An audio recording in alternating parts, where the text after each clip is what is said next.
आप सभी भक्तों को मेरा सादर नमस्कार। आज मैं सुनाने जा रही हूँ भगवान शंकर और माता पार्वती की विवाह की कहानी। शिव पार्वती विवाह की कथा। शिव विवाह कथा को भारत की आध्यात्मिक कथाओं में बहुत महत्वपूर्ण माना जाता है।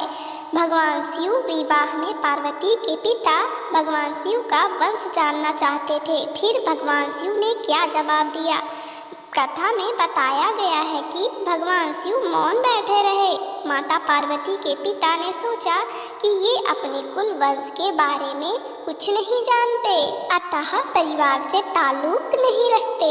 आइए जानते हैं फिर आगे क्या हुआ। भगवान शिव की शादी में आए हर तरह के प्राणी। जब भगवान शिव और माता पार्वती का विवाह होने वाला था तो एक बड़ी सुंदर घटना हुई। उनकी शादी बहुत ही भव्य पैमाने पर हो रही थी। इससे पहले ऐसी शादी कभी नहीं हुई थी। भगवान शिव जो दुनिया के सबसे तेजस्वी प्राणी थे, एक दूसरे प्राणी को अपने जीवन का हिस्सा बनाने वाले थे।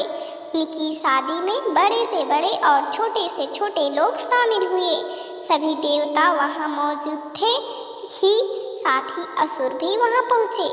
आमतौर पर जहाँ देवता जाते थे वहाँ असुर जाने से मना कर देते थे, और जहाँ असुर जाते थे वहाँ देवता नहीं जाते। भगवान शिव पशुपति हैं, मतलब सभी जीवों के देवता भी हैं। तो सारे जानवर, कीड़े मकोड़े और सारे जीव उनकी शादी में उपस्थित हुए। यहाँ तक कि भूत, पिशाच और विक्षिप्त लोग भी उनके विवाह में मेहमान बनकर पहुँचे। उनकी आपस में बिल्कुल नहीं बनती थी, मगर यह तो शिव का विवाह था। माता पार्वती महलों की रानी थी, इसलिए यह एक शाही शादी थी। एक राजकुमारी की शादी हो रही थी, इसलिए विवाह समारोह से पहले एक अहम समारोह होना था।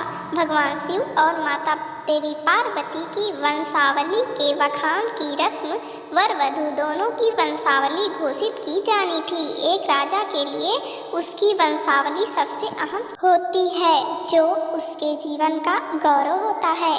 तो माता पार्वती की वंशावली का बखान खूब धूमधाम से किया गया।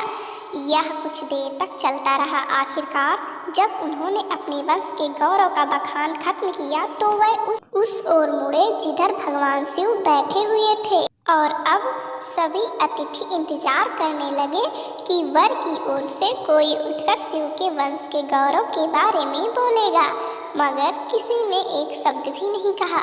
वधू का परिवार तवज्जो करने लगा। क्या उसके खानदान में कोई ऐसा नहीं जो खड़े होकर उसके वंश की महानता के बारे में बता सके?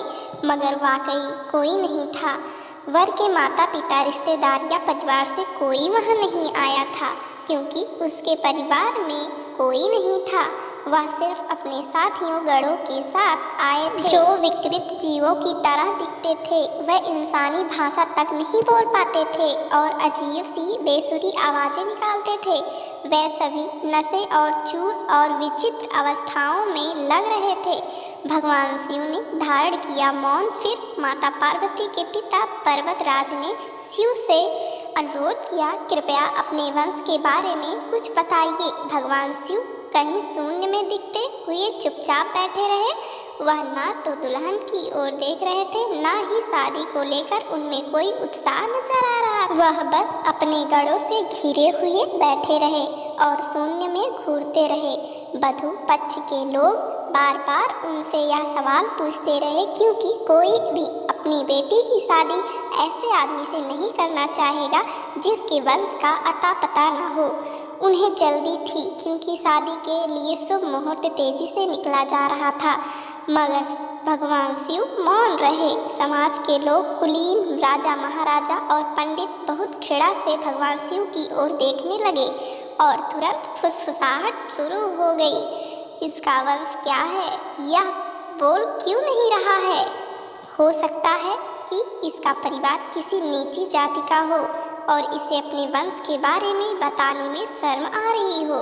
नारद मुनि ने इशारे से समझानी चाहिए बात। फिर नारद मुनि, जो उस सभा में मौजूद थे, ने यह सब तमाशा देखकर अपनी बीड़ा उठाई और उसकी एक ही तार खींचते रहे। वह लगातार एक ही धुन बजाते रहे, ट्वेंग ट्वेंग ट्वेंग। इससे खींचकर माता पार्वती के पिता पर्वतराज अपना आपा खो बैठे। यह क्या बकवास है, हम वर की वंशावली के बारे में सुनना चाहते हैं मगर वह कुछ बोल नहीं रहा। क्या मैं अपनी बेटी की शादी ऐसे आदमी से कर दूं? और आप यह खिंचाने वाला शोर क्यों कर रहे हैं?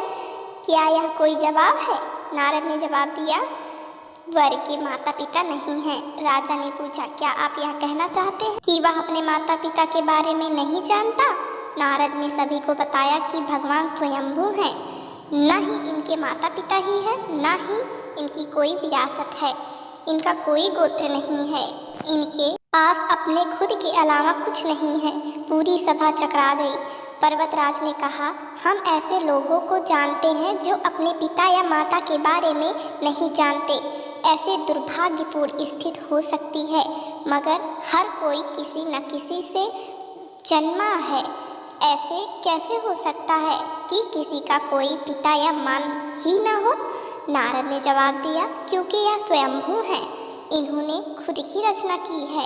इनके ना तो कोई पिता है ना कोई माता, इनका ना कोई वंश है ना परिवार। यह किसी परंपरा से ताल्लुक नहीं रखते और ना ही इनके पास कोई राज्य है। इनका ना तो कोई गोत्र है और ना कोई नक्षत्र, ना कोई भाग्यशाली तारा इनकी रक्षा करता है। यह इन सब चीज़ों के परे हैं। यह एक योगी हैं और इन्होंने सारे अस्तित्व को अपना एक हिस्सा बना लिया है। इनके लिए सिर्फ एक वंश है, ध्वनि। आदि शून्य प्रकृति ने जब अस्तित्व में आई तो अस्तित्व में आने वाली पहली चीज थी ध्वनि। इनकी पहली अभिव्यक्ति एक ध्वनि के रूप में है। ये सबसे पहले कुछ नहीं थे। यही वजह है कि मैं यह तार खींच रहा हूँ।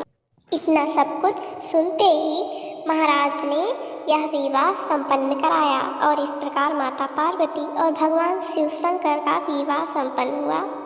धन्यवाद। वीडियो पसंद आए तो शेयर जरूर करें, लाइक सब्सक्राइब करें।